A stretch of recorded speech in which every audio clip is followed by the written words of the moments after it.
பூர்ணசக்தி நேயர்களுக்கு வணக்கம்.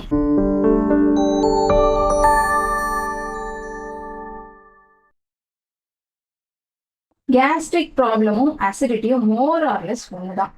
உங்க வயிற்றுல இருக்கிற ஆசிட் அதிகமா சுரந்துருக்குன்னா, நீங்க வாழ்க்கையில பல ஸ்ட்ரெஸ் இருக்கும், இல்ல மனசுல நீங்க வேற ஏதோ ஒண்ணு போட்டுட்டே இருப்பீங்க, சரியா தண்ணி குடிச்சிருக்க மாட்டீங்க. சம்டைம்ஸ் நீங்க சாப்பிட்ற மெடிகேஷனால கூட வயிற்றுல எக்ஸஸா ஆசிட் செக்ரீட் ஆயிடும். இப்போ இதை சரியா சமன்படுத்தி வைக்கல அப்படிங்கறச்சே உங்களுடைய வயிற்றுக்கும் உணவு குழாய்க்கும் இருக்கிற அந்த கேப்ல சின்னதா ஒரு மசில் இருக்கும். இது கொஞ்சம் வீக்கா இருந்ததுன்னா இப்படி ஓப்பன் ஆகி மேல வரும். மேல வரும்போது நெஞ்செரிச்சல், தொண்டை எரிச்சல், கமரி கமரி இருமல் வருது, இந்த மாதிரி ப்ராப்ளம்ஸ் இருக்கும்.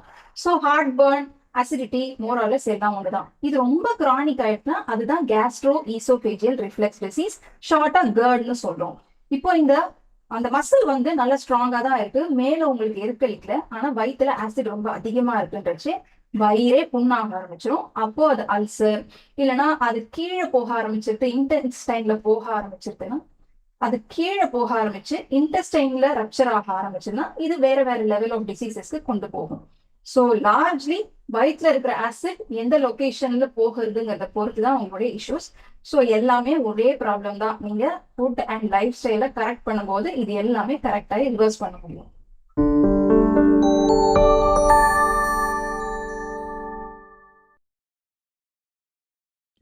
இது ரொம்ப முக்கியமான ஒரு கொஸ்டின். இதுக்குன்னு ஸ்பெஷலா நம்ம பண்ணணுங்கிறத விட ரெகுலரா ப்ராப்பரா தண்ணி குடிச்சாலே அசிடிட்டி கம்மியா இருக்கும், எக்ஸஸ் ஆசிட் செக்ரேஷனை கட்டுப்படுத்த முடியும். ஸோ ஸ்பெசிபிக்கா பயங்கரமா இதுக்குன்னு எதுவும் செய்யணும்னு அவசியம் இல்லை. பட் உங்களுக்கு கொஞ்சம் கிரானிக்கா அசிடிட்டி இருக்குன்னா ரெகுலரா குடிக்கிற தண்ணியில 1 ஸ்பூன் ஜீரகம் போட்டு 1 லிட்டர் தண்ணியை காய்ச்சி வச்சு அதை உங்களுக்கு குடிக்கிற டெம்பரேச்சர்ல லூப் வார்மாவோ இல்ல ரூம் டெம்பரேச்சர்லயோ வச்சு நீங்க குடிச்சீங்கன்னா அது உங்களுக்கு ஹெல்ப்ஃபுல்லா இருக்கும். அதே மாதிரி தனியா ஒரு 2 ஸ்பூன் அளவுக்கு 1 லிட்டர் தண்ணியில போட்டு காய்ச்சி அந்த தண்ணி குடிக்கும் போது உங்களுக்கு அசிடிட்டி நல்லா செட்டில் ஆகுது நீங்க கவனிக்கலாம். ஸோ சிம்பிள், கிச்சன்ல இருந்து ஜீரகம் இல்லைன்னா தனியா போட்டு வெந்நீர் காய்ச்சி அதை ஆற வச்சு அதை குடிக்கிறது உங்களுக்கு அசிடிட்டி செட்டில் ஆகிறதுக்கு ரொம்பவே ஹெல்ப்ஃபுல்லா இருக்கும். பட் நீங்க ஞாபகம் வச்சுக்க வேண்டியது தண்ணி குடிக்கணும்.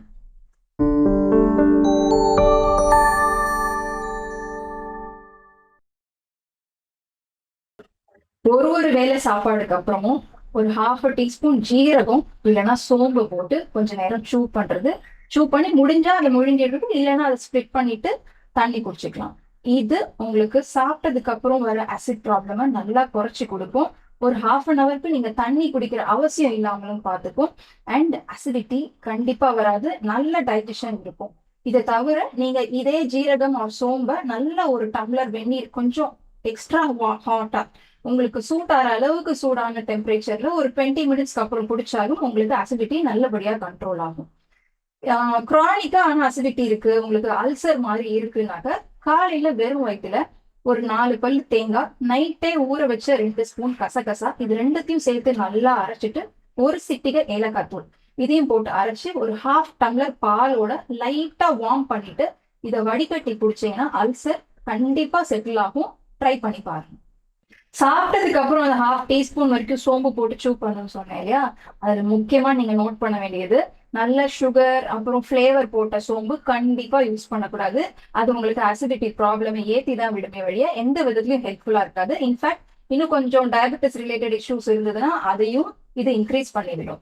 ஸோ உங்களுக்கு சோம்புல இருந்து கிடைக்க வேண்டிய நன்மைகள் கிடைக்கணும், நல்லபடியா டைஜஷன் இருக்கணும், அசிடிட்டி இஷ்யூஸ் எதுவும் வரக்கூடாதுன்னா பிளெயின் சோம்பு நீங்க ஹோட்டல்ல கொஞ்சம் ரெக்வெஸ்ட் பண்ணி கிச்சன்ல இருந்து எடுத்துன்னு வந்து கூட இது எனக்கு வேணாம் அப்படின்னு கேட்கலாம். வீட்டுல இருக்கும்போது இதை பேக்கெட்டா வாங்கி வச்சுக்காம நார்மல் அஞ்சரை பெட்டியில இருக்கிற சோம்பு ஜீரகம் யூஸ் பண்ணுங்க. இது ரொம்பவே முக்கியம்.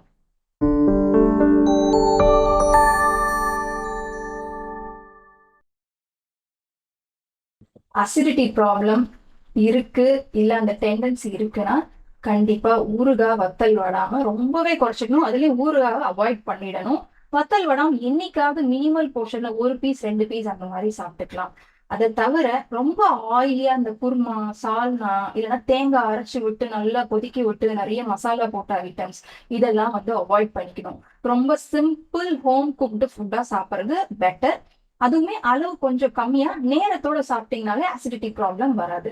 ஸோ ஆன் டைம் சாப்பிடணும், அளவு கொஞ்சம் கம்மியா சாப்பிட்டுக்கணும். டின்னர் கொஞ்சம் முன்னாடி ஒரு 7-8 மணிக்குள்ள டின்னர் சாப்பிடணும். நிறைய மசாலா சேர்க்காம தேங்காய் அரைச்சி விட்டு கொதிக்க விடாத ஐட்டம்ஸா ரொம்ப சிம்பிள் ஃபுட்டா சூஸ் பண்ணிக்கோங்க.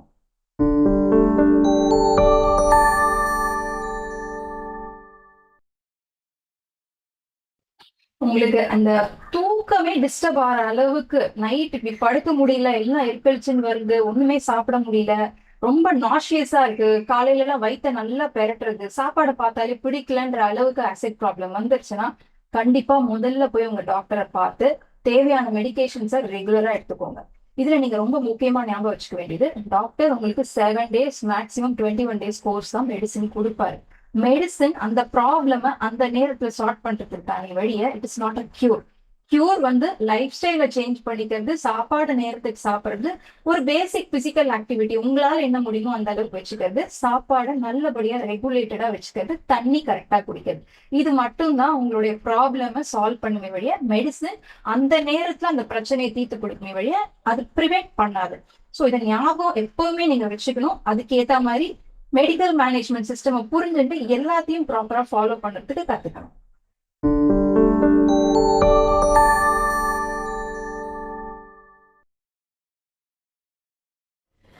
யாருக்கு எதுல எப்படி எழுதிருக்குன்னு நமக்கு தெரியாது ஒண்ணு. இன்னொன்னு, ஒருத்தருக்கு ஒரு பாடி கான்ஸ்டியூஷன். ஒரு சில கான்ஸ்டியூஷனுக்கு எது தப்பா பண்ணினாலும் ஒன்னும் பிரச்சனை இல்லை, நைட் எல்லாம் தூங்கலனாலும் அவங்களால அடுத்த நாள் ரொம்ப ஈஸியா சுலபமா எல்லாமே பண்ணிட்டு போக முடியும். சில பேருக்கு 1 மணி நேரம் தூக்கம் மிஸ் ஆனா கூட நெக்ஸ்ட் டே பைத்தியம் முடிச்ச மாதிரி இருக்கும், எது சாப்பிட்டாலும் சரியா டைஜஸ்ட் ஆகாது, ஆர் புதுசா இன்னும் ஃப்ரைடா எதையாவது சாப்பிடலான் இருக்கும், சாப்பிட்டா கஷ்டம் இருக்கும். ஸோ ஒருத்தர் நேச்சரை பொறுத்து அவங்களுக்கு எப்படி ரியாக்டிவா இருக்குங்கிறது இருக்கு. இன்னொன்னு, நம்மளுடைய ஜட்ஜ்மெண்ட் தான். அவங்களுக்கு எல்லாம் நல்லா இருக்கு, அவங்க எல்லாம் எப்படி எப்படியோ இருக்காங்க, நம்ம வந்து ரொம்ப டிசிப்ளின்டா இருக்கும், ஆனா நமக்கு தான் என்ன ப்ராப்ளம் வருதுன்ட்டு நம்ம மைண்ட எங்க வச்சிருக்கோம் நமக்கு தெரியாது. கான்ஸ்டன்ட்லி கம்பேரிங் வித் சம்படினா மென்டலி ஸ்ட்ரெஸ்டா இருக்கும்னு அர்த்தம். மென்டலி ஸ்ட்ரெஸ்டா இருந்தாலே எல்லா வியாதிகளையும் நம்ம இன்விடேஷன் கொடுத்து வர வச்சிரும். அதனால உங்களோட மைண்ட் எப்படி இருக்குன்னு பார்த்து மென்டல் ஹெல்த்ல போக்கஸ் பண்ணி அதை எந்த அளவுக்கு பிசிக்கல் ஹெல்த்ல போக்கஸ் பண்ணி டிசிப்ளின்டா இருக்கீங்களோ மென்டல் ஹெல்த்தையும் கட்டுப்பாட்டுக்குள்ள கொண்டு வாங்க. அப்போ you will escape the toughness that diseases are giving you. கட்டாயமா நிறைய பேர் கூட ஷேர் பண்ணுங்க அண்ட் சப்ஸ்கிரைப் பண்ணுங்க. அப்பதான் பூர்ணசக்தி வீடியோஸை மிஸ் பண்ணாம பார்க்க முடியும்.